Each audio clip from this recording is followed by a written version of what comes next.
Iya guys, Menteri Besar Johor guys. Izzat Lazin pun ada. Tengah buat show tu. Dia dengan Syura ya.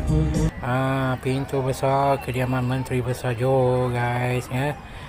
1 Syawal ya. Ni sesi mengambil gambar untuk orang ramai.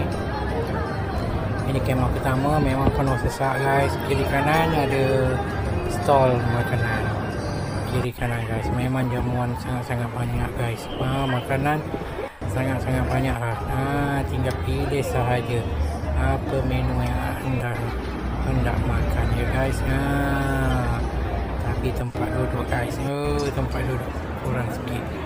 Kurang orang sesak guys, macam-macam orang ada. Satu Malaysia, semua ada, Cina, India, Melayu, semua ada guys.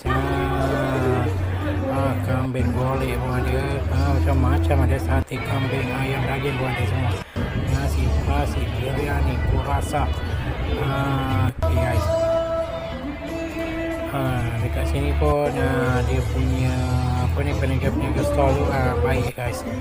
Kita sangat-sangat baik, peramah. Dia tengah bakar daging guys. Ini tempat kemah yang pertama dan kita akan susuri di tempat kemah yang kedua. Ini kemah yang nombor 2 guys. Kemah nombor 2 kurang sesak sikit.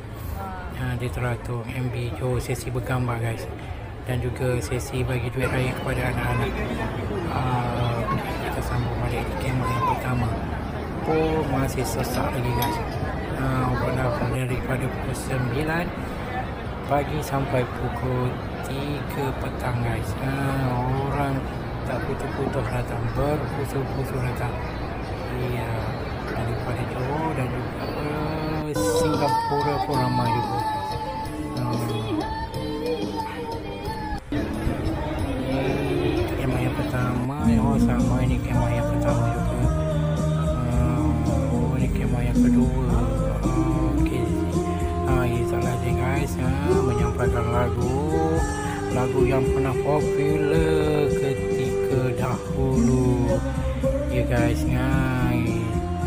Mantap. Syura pun ada. Nanti dia akan bergandingan dengan Syura guys. Tengok sempat nanti kita rakamkan ya. Ini kita nak pulang lah guys. Kita nak balik pun jalan pun sesak guys. Memang meriah hari ni. Ni sesi bergambar, dan di depannya kediaman. Okey guys, terima kasih MB Johor ya atas jemputan beliau.